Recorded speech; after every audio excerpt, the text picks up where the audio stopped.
Hey everyone, Danny here today to talk to you about the book Peak Performance. Now, before I get started, if you're like me and you love audiobooks, but you're never sure, should I spend the money on the audiobook? Should I waste the time starting to listen to it, or shouldn't I?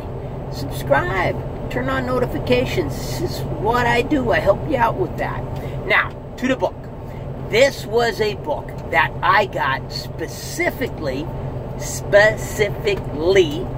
because I wanted to be able to improve my performance in the gym and in the Spartan races that I enjoy doing. I'm approaching 50 years old, and I'm discovering that as you age, maintaining peak performance becomes more and more of a struggle.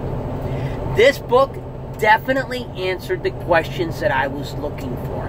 However, if you're looking for a book that will help you in areas of peak performance outside of sports, outside of physical training, this is still the book for you. That's still what this book addresses.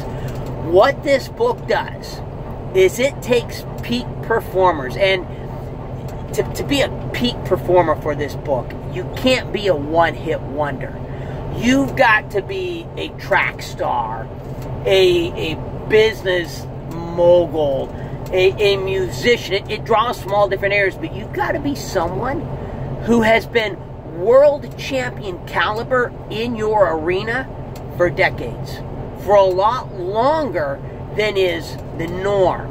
Otherwise, they're really not interested. They start out in the beginning telling the story of two young boys who, both in the areas that they were interested in, were headed to the heights of glory and then fizzled out, which turns out to be the two authors. And that's what got them interested in this. The book is broken into 3 sections. Each section has chapters in it that deal with that section, and each chapter has little subchapters. Now, the sections and the chapters are numbered, the subchapters are not, but it's still very easy to tell when a subchapter ends and another one begins, because the subchapter ends with action steps for you to take. Hey, if you're interested in what we've been talking about and how to apply it to your life, here's some ideas of some steps you can take to apply it to your life. And then there's even a brief pause before they start the next subsection. I really like that, because I'm listening to it on the way to work. I'm a couple of minutes from work, and I don't like stopping in the middle of a thought. I want to complete a thought in a book before I stop. So I get those little action steps. I get that little pause. I know I'm not going to have enough time for the next subchapter. I'm 5 minutes from work. I can stop it now, switch over to music, whatever I want to switch over to. I'm feeling like I need a break. I've been listening for a while. My attention's wandering. I'll wait till the end of this subchapter. You know, if I don't feel like I need a break, I just keep going with it. The sections. The first section is on stress and the importance of stress. But it doesn't just cover the importance of stress. It covers how to properly stress yourself. And that is to balance stress with rest. That is also to stress yourself in a manageable fashion. Not to choose an activity that over stresses and you can't manage and you can't handle it. They go through these top athletes, these top musicians and writers, and it shows how they continually stretch themselves, but it's not this huge mile-long stretch that's going to exhaust and kill them. It's a manageable stretch, followed by a rest, followed by a manageable stress, followed by a rest, followed by a manageable stress. The next section is the section on rest. And even though it's been covered a little bit in the first section, they dive deep into it in the second section. And it's actually important that they cover that in the first section. I truly believe it's important that they covered that, touched on the importance of rest in the first section. Because we live in a society that praises all-out effort without ever stopping, without ever resting, without ever taking a break. In fact, there's a term that they use in the book when they refer to rest that I actually think is applicable in our society. That term is having the courage to rest. They talk about having the courage to rest. And the reason it takes courage to rest is because that goes against our common culture. That goes against what we're taught. They quote a saying that I've heard so many times. You know, if you're not training, remember, someone else is training, and someday you'll face them and they'll beat you. Sayings like that lead you to believe that you've got to be on and going and hitting it hard 24 hours a day.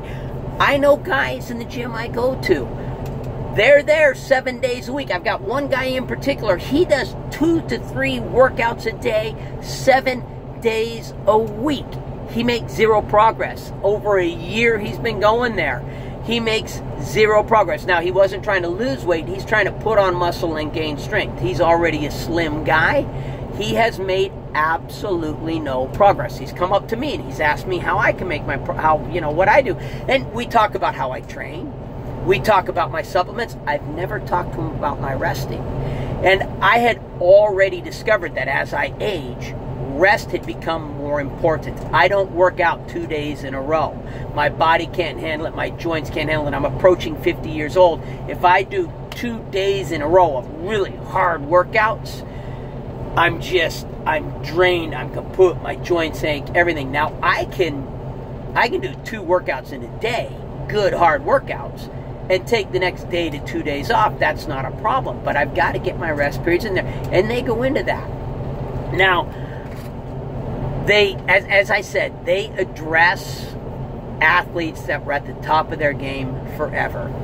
They go into areas that I already thought I knew and I already thought I understood. One of the things I really like about this book, they repeat a lot of subject matter that has been addressed in other books.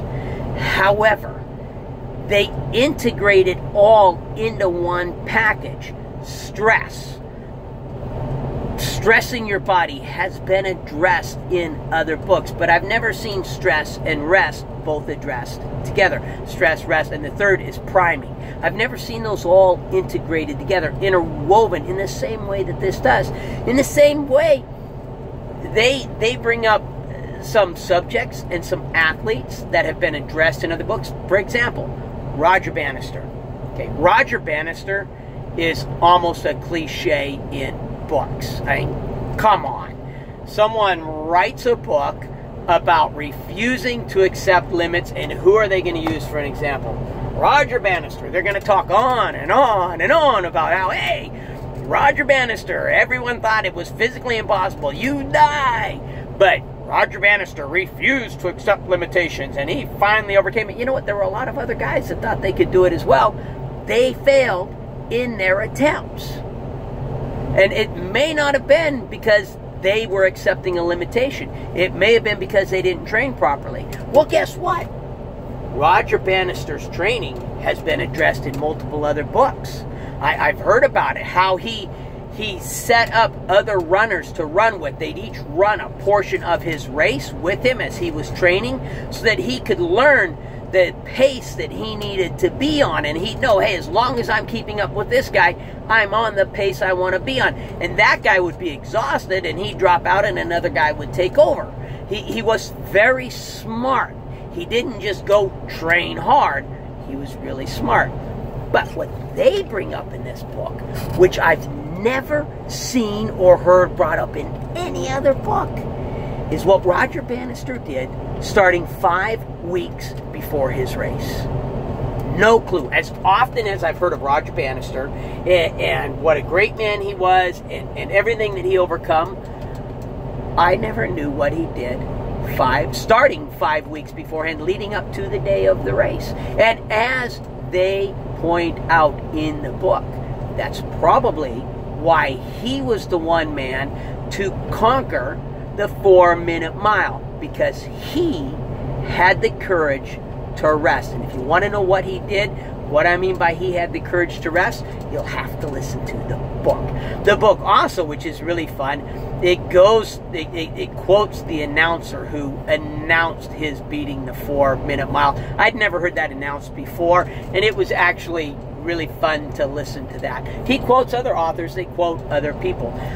I'm a truck driver, as you well know. I'm loading my truck right now. I'm at work right now. And my company is one of the most safety-focused companies I have ever in my life been a part of. Hey, sorry, someone's honking and waving at me. One of the farmhands here. And so we've had a lot of classes on sleep, things that affect our sleep, the processes our body goes through with sleep. On top of that, because of my own personal interest in health and in physical fitness, I've listened to a lot of books on it, a lot of podcasts. You know what? They still managed to teach me something about sleep that I'd never learned about before.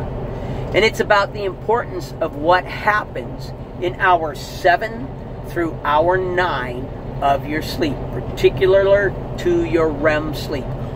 All the studies I've heard, all the information, no one's ever told me or taught me about that.